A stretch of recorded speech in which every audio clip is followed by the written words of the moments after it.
Hey, it's Ebony, another episode of RnB Vibes. And this queen right here, it goes back. We go back some years, right? Yeah, a long time ago. I think it was 2016 or 2017 Was when I it? first met you. Yep.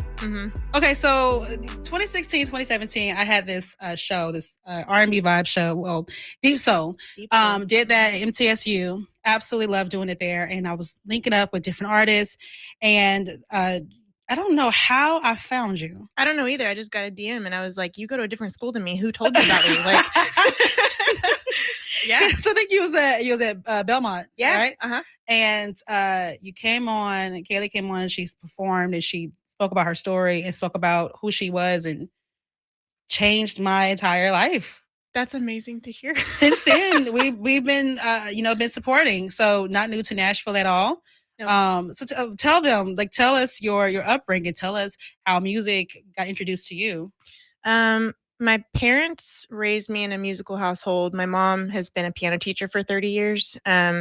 So starts there. I started piano when I was like probably a toddler, and then she started me in lessons in like kindergarten age. My dad always was playing like old school R&B and country, which I'm not a country person now, even though I appreciate the songwriting of country, but I was raised on it. And I think R&B and country have a lot to do lyrically with each other.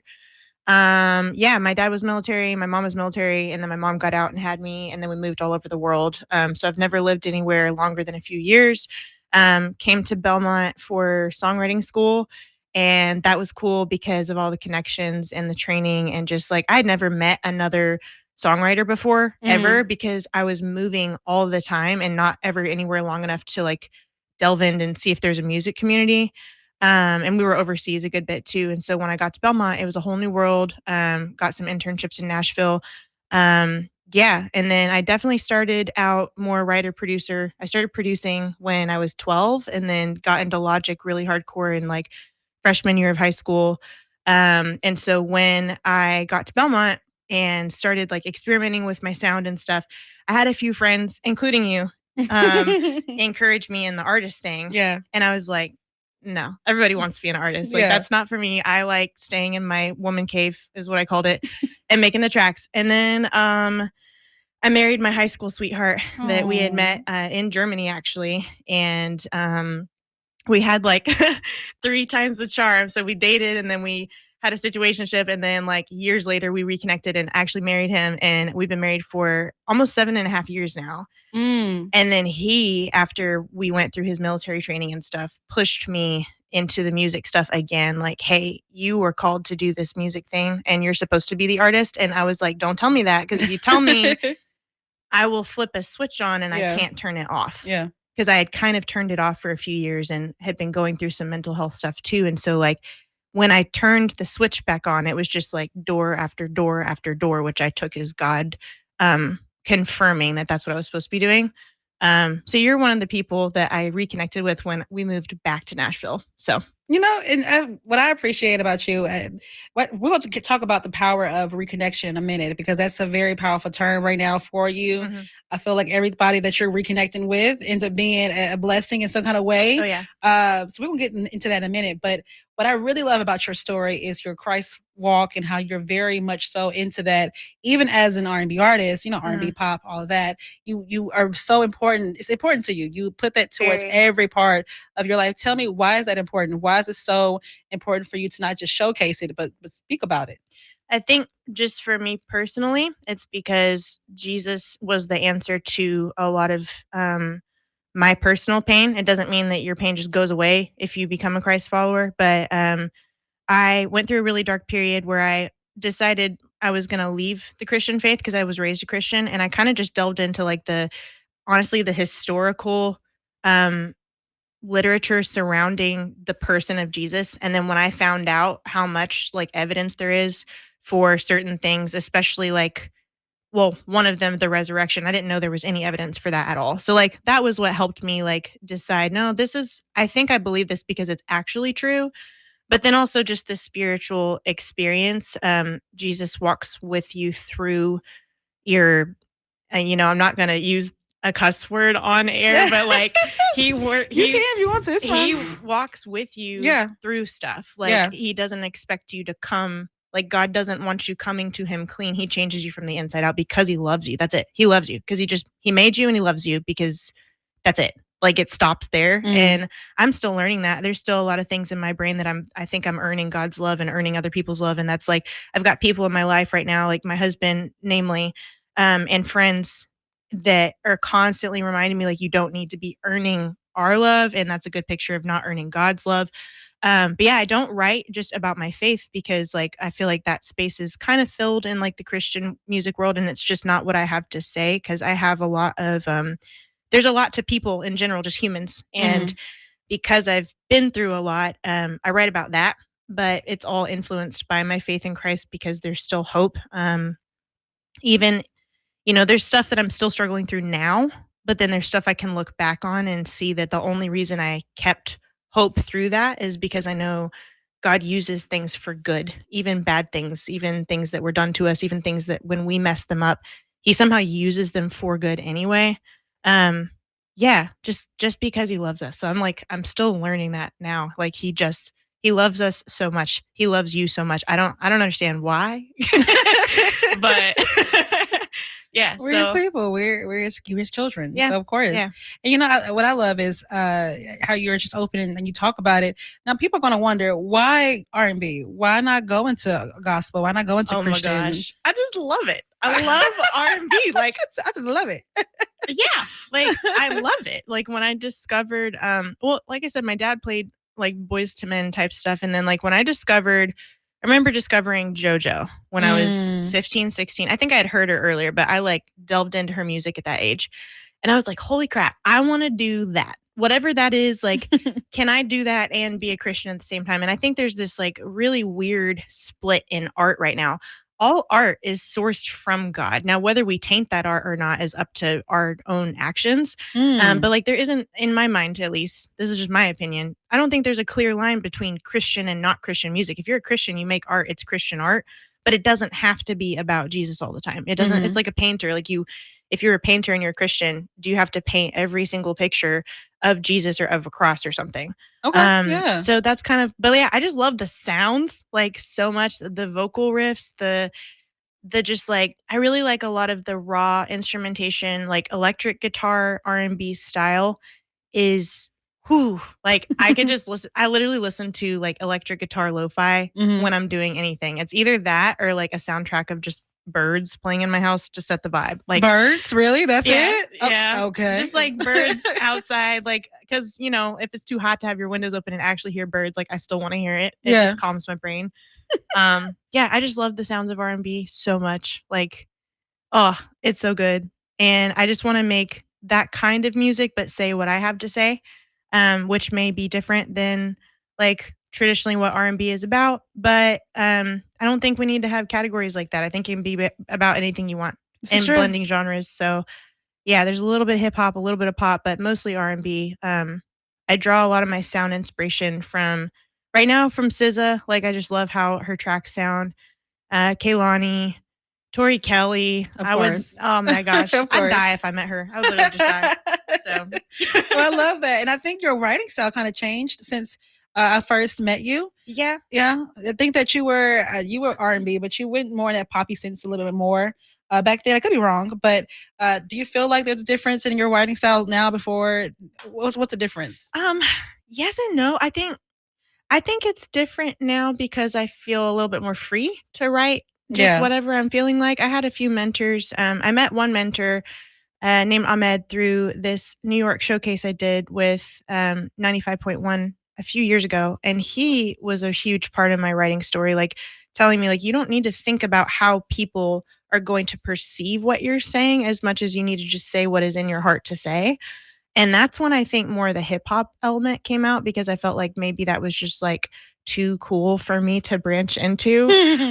So definitely more of that came in. And then, but then there's still like some poppy type stuff. Like literally a single came out last night called Do You Dream? And that one is way more like kind of slow vibey poppy, but it's still R&B. Yeah. And then some of my other ones I'm like straight up rapping. So I think I'm a little bit just like broader now, but my sound is more clear at the same time, which is weird to think about. Like I've brought in my writing style, but I think I've honed in my track style, my vocal, but like mixing too. Like my music partner Jared Lawson, he mixes everything with me, and we kind of co-mix it at this point. But he does a lot of stuff where he's learning. It's almost like you learn how things work when you work with an artist for so long. So I think we're getting really good at that, and like still learning every project.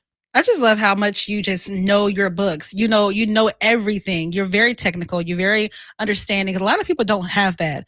A lot of people lose sight of knowing the business of it all. Yeah. And you make it important to yourself to understand not just the logistics, but understand what you're doing. Yeah. The more I know, though, the more I think I don't know. Why? Like, I'm sitting here and I'm like, y'all get a book and a pencil. Let's get ready to write, because she knows her stuff. Well, because it's just like the world is so big. Music is big. Yeah. And then like opinions are subjective. So like sometimes somebody, like you could listen to a mix by somebody and everybody could be like, that's great. And I might be like, I don't like that mix. And like, it's subjective, or same vice versa. Like I might like something that other people don't like, or I don't know. It's just like, I like to learn what other people have to say, and I want to know all the parts. Like I said, I started as a producer before I was an artist. So like I've been in there, like moving all those pieces around for so long. I understand them, but the more I understand, the more questions I have. That makes sense. It's and good. The more I'm like, I need to go sit behind somebody who knows what they're doing and watch them. But then when I step back and listen to what I'm making, I'm like, oh no, I know what I'm doing a little bit.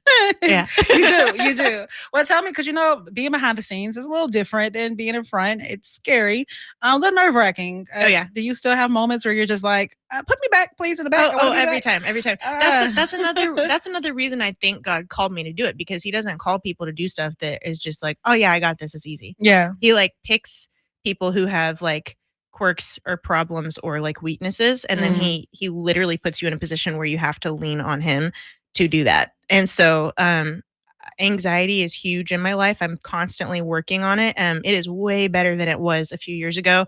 But stage anxiety in particular, I'm gonna be honest, I used to literally puke before I sang in front of anyone. I'm not kidding. Like, so I went from that to now I feel pretty confident when I get on the stage. It takes me like, I've had people joke, it takes me like 2 or 3 songs for my like self to come all the way out. Yeah. But I think we're getting that ticked back to where now it takes me like maybe half a song and then I'm locked in. But like, no, every time I'm nervous about what people think of me, whether it's what I look like or what I sound like or what I have to say, or like I've never been like the rock star, like, yeah, put me on the stage, I own this. Like, but I think I'm trying to like train that part of my brain, and that comes from God. Because it's like, no, if he put you in a room, my manager just told me recently, like, you better have confidence if God puts you in a room and somebody's talking to you, like, you better have confidence because like you didn't get there on your own. And so if you don't have confidence in where you are, then like, what are you doing? Like, and then I would rather just go home and sit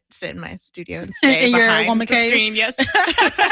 No, I get it. And I think that to quote a little bit about your manager, what she said, I think that when you're into different spaces, different rooms, you're in there for a reason. There's somebody that you need to connect with. There's something you need to see, maybe. And if you're not fully focused, fully there and present, you got to be present as well. And you're talking and being able to share your story, somebody's going to miss it.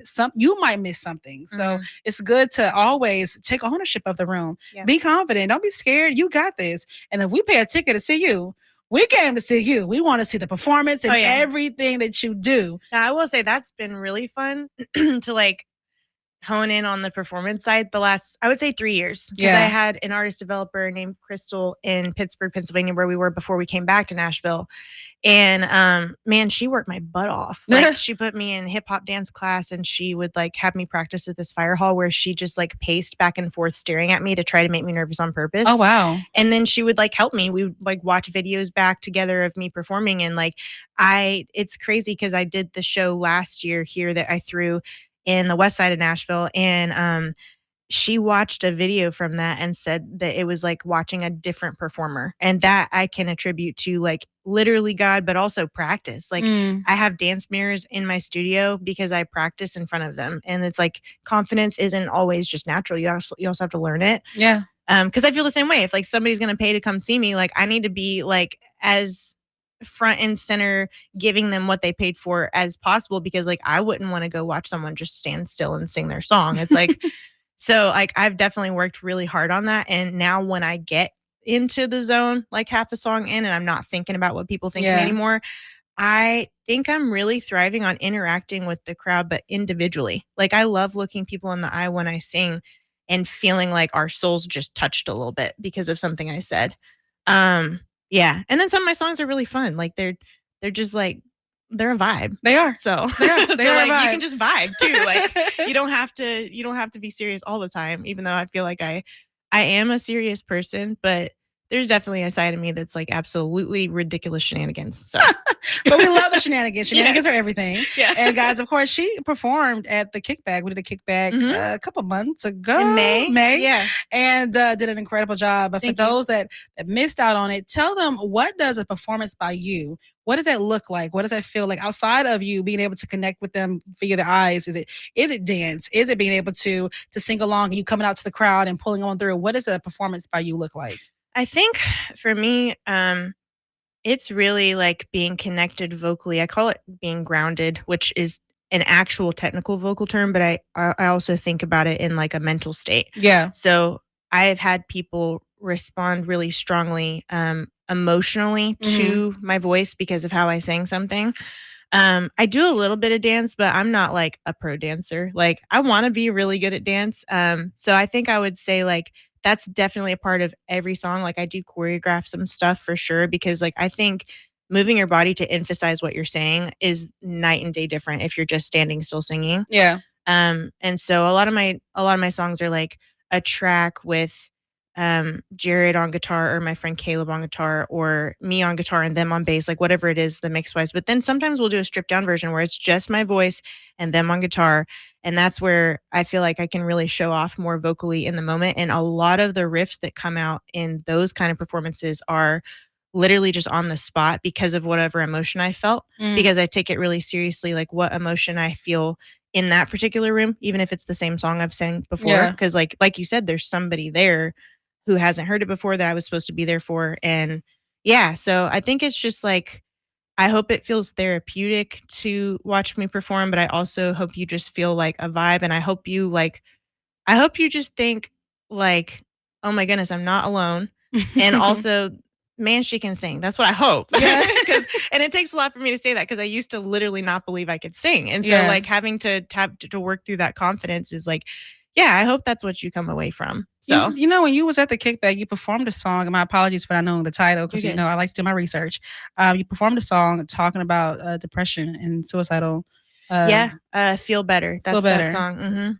Tell me about writing that piece and how hard it is to perform that, because I feel like it's you're now good, maybe you feel a little bit better A than lot you better, yeah, you yeah. know what I mean, but to have to kind of go back to a state of mind that you left behind to perform it to help someone that is in that state of mind, it has to be hard to tap back into.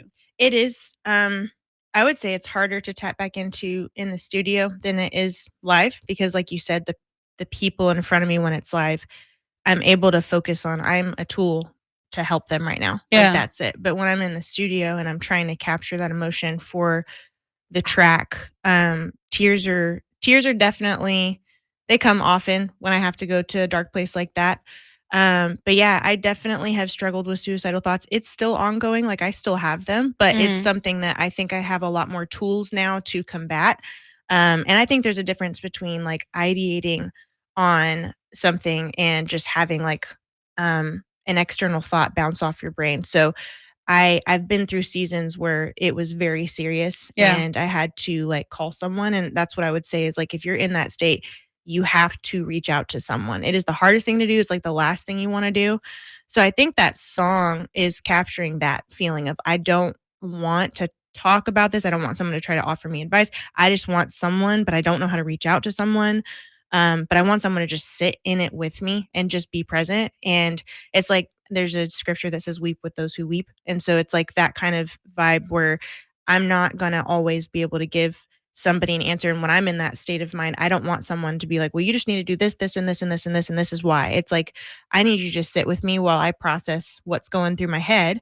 make sure I'm okay, and then we can talk about it later when I'm in a clearer state of mind. So writing that song was it was it was really free flow pedestrian kind of lyrics. I was just using images that were real to my life, Yeah. and like um I mean, they're literally just straight out of my life and conversations I've had. And so like I think I talk a little bit about the process of figuring out, okay, I am in this state of mind, whether it's depression or anxiety or suicidal thoughts, but I'm on medication. So why isn't that working? Or, why do my friends like not get this? Or like, why are my Christian friends just being like, well, you just need to pray more? And like, that's not the advice. That's not the answer to No, give. no, Yeah, you that's and yeah. I already am praying, but sometimes God allows us to go through things like that, and we won't know. Like, there's been things I've been through that I'm like, I still don't know the answer to, but there's been things I've been through that it took me several years or even longer to understand why I did. And Mm. it usually has to do with other people, not myself. So if you can Mhm. just back out of like looking at yourself as much and see that there's a bigger picture, that helps me. Yeah, that song is definitely, it brings down the tone when I sing it. But I've never sung it live and not had somebody look me really deeply in the eyes while I was singing, especially certain parts of that song, and felt like I did my job, if that makes sense. Yeah, no, that Yeah. makes sense. You see, this is why I really like you. That's why I love you. Because I swear, like when it's either by your music or by way of how you speak and you talk about different things, you're gonna walk away with something. You're gonna walk away blessed, feeling good. You're gonna walk I away with a hope new. so. You are. We're not gonna say you are. Like everybody that taps in to you will be able to walk away feeling something different, understanding a brand new perception that they never had, they never understood, they never thought about it like that. Mm, And I'm so happy how you break things down and also give thank you. advice to that. So I appreciate you. I really do. That's really sweet. And anytime I'm giving advice or just giving my opinion, it's just from my experience. Like Yeah. it's backed up with what I've been through. So like some things I say may not apply to everybody about every situation ever, but I feel like if we don't talk about our story in more detail and go deeper and like not be afraid to show the ugly parts, then I mean, I'm gonna just keep going back to God's word, but it says like you bring things to the light and they're healed. So Yeah. like I'm trying to put light on some of these really dark things because they lose their power when you bring them to the light. So um yeah, I'm glad to hear you say that. That She makes my just heart happy. dropped like gems. It loses its power when you bring it to light. Do y'all get that? So when you are going through something and you are sitting there talking about to yourself how depressed, how sad, how mad, how this you are, and Mhm. you're just saying it to yourself, if you don't start bringing it to the light, find some help, tell somebody, or even just go to God, do something. Yeah. Stop giving it power. Yeah. Stop giving it power.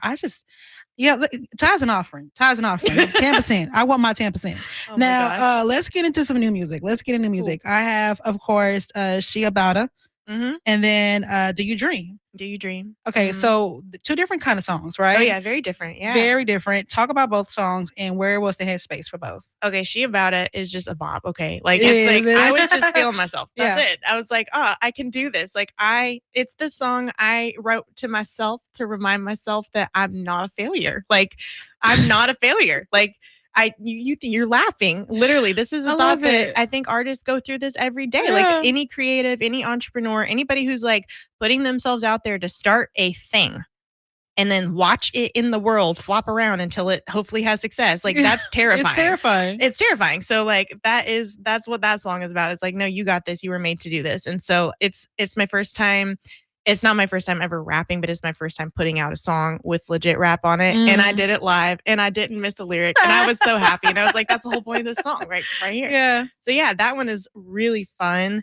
And it tells a little bit of the story of like my upbringing too, and I shout out my husband because he's like the one pushing me. So like I do like that song a lot. And it's just fun. Like even the chords are slightly different than a lot of my other songs. Um yeah, and then Do You Dream is ooh, that one's like it's vibey and a little more poppy and a little slower cadence. I actually did a writing challenge to myself and Mhm. set the BPM and did a different beat than I normally would and forced myself to write to that beat just to see what happened. And then I like loved it. Um, and it ended up being kind of about I'm kind of talking to multiple people in the dream. You could insert whoever you want to, but it's just like, hey, can you have some hope in this? Like, Yeah. this is going to be okay and it's going to work out. So you could flip it to where I'm talking to myself. You could flip it where I'm talking to future major record label that I hope to sign to someday and be like, hey, do you believe in this? Like, I'm trying to do something different here. Partner with me in this. And then I'm also talking to friends who have been along the way with me. And we all have questions about this because it takes a whole team. It does. Any independent artist is not independent. Like, Yeah. and if you get somewhere and you're an independent artist, you did not do that independently. So like I've got so many people who have poured into me. So it's just like a hopeful reminder, like this is worth chasing because like we have all this confirmation in front of us that this is what we're supposed to be doing right now.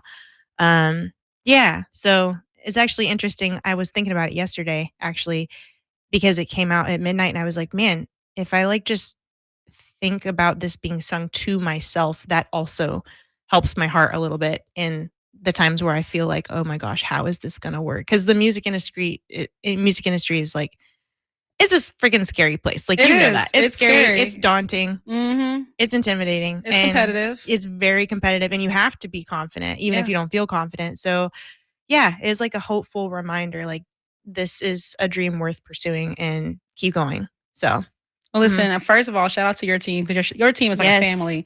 And I they feel are like like everybody family. supports each other. Everybody comes out and does what they can for each other. Yeah. And I just really appreciate your team for being not just a workmanship type of situation, but a family Oh yeah. to build and grow together. It's hard to find that. It Very hard really to is. find that. And then, of course, I got to ask, what is your big dream? What is the ultimate goal in this music game for you? I'm gonna be straight up. It is to go really big. Like it is to go very big. I want to leverage myself independently, and meaning I'm not signed to a major label, but Yeah. I do have a label right now that's doing admin stuff with Doc Watson. He's another huge part of my team. And our goal is to leverage myself to where I can approach a major label because I think the R&B space, one thing that it is missing is somebody talking about a lot of the stuff that I'm talking about. Mhm. And there are people doing it more and more, which is really encouraging. But I want to be a part of that wave that kind of changes the culture while sticking to the sound because we all love the sounds. And Yeah. so, yeah, like I hope that my introverted self, I can't believe I'm saying this, but I hope that I get so big that people know my music and they know me for being the person that talks about things that nobody will talk about so that they don't feel hopeless about it. Yeah. So, Okay. Well, hey, listen, I pray for the dream, and I yeah, just want my ticket to the rooftop party that you're going to have always. about your whole album release. It's going to be Yes. major, big, performing at Bridgestones and all of that. Okay. Oh yeah, you will be there. That's You all. will. That's all that matters. That's all that matters. You know what? Like I hope we have such a big budget. I can fly everybody out like you. Girl, like come through. I would just fly you out. Like I would take that. I would take that. It's just great too. I love how a lot of the artists that I worked with in college, being able to see y'all's growth and see how you persevere. and your growth. Girl, I am tired. I am tired.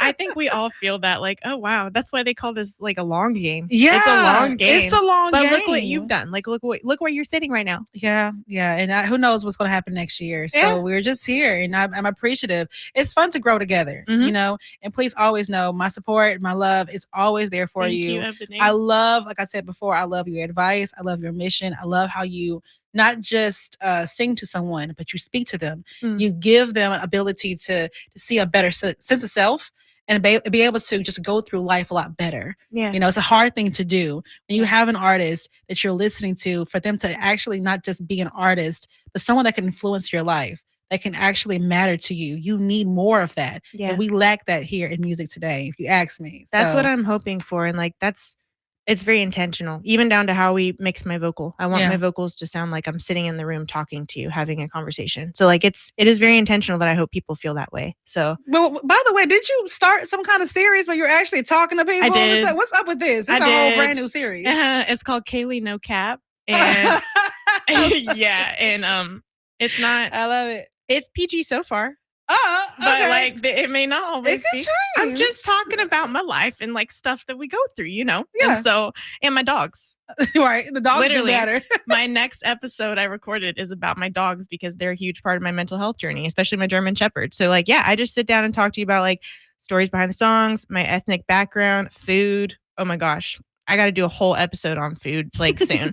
So, yeah, we have like a running list of ideas that we're going to put into this series, and I'm trying to do it really regularly. We're hoping for once a week, but I'm like recording it and editing it myself. And so like it's just like it was a piece of advice I'd been given by multiple people at once, which I took as God, like, hey, you need to do this Just now. go ahead, Just start talking, like just talk about stuff. Because like people, yeah, your music is cool, but your music's also a tool for God to use you to help people. So maybe just do the talking part too. Like go ahead and start that. You don't have to wait until you're like big or anything to like start talking. Yeah, if you come up with any ideas for an episode, you guys just text me and like let me know. I will, but I'm adding the word podcaster to you, and I'm seeing actually now a whole podcast situation where you're doing what I'm doing, where you're actually interviewing people. I actually do want to interview people. Yeah, it's crazy though, we can because flip like the switch in a minute. Listen, I will turn. What's up? But no, I can see that. I think that you'll be a great podcaster. I think that'd be great to have that intellect, that insight, especially on the godly aspect. You could definitely do it, and then mix it with mute. We'll talk.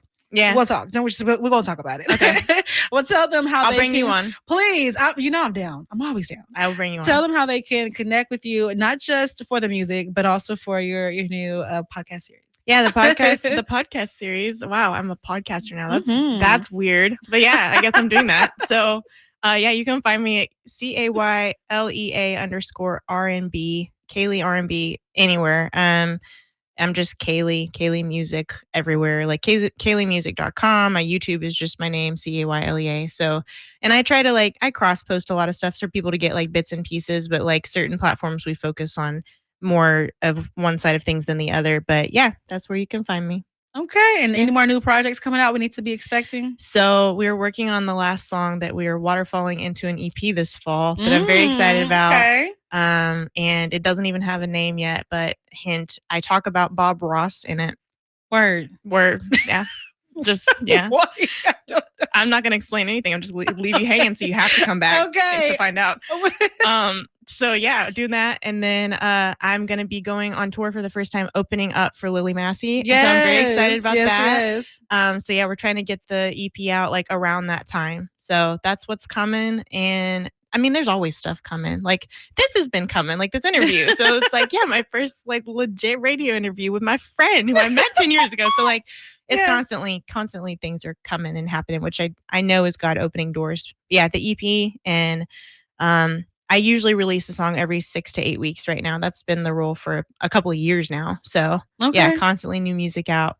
I'm sitting on a lot of songs too, trying to figure out what to do with certain ones they're not ready to see the world yet, but they are coming out to see the world. I mean, like we talked about, the power of reconnection. That has been your word for a minute since coming back to Nashville, reconnecting with people, reconnecting with the sound, and reconnecting with who you are and who you're trying to pursue yourself as an artist. And I just appreciate for this reconnection. I'm always down for you. Me too.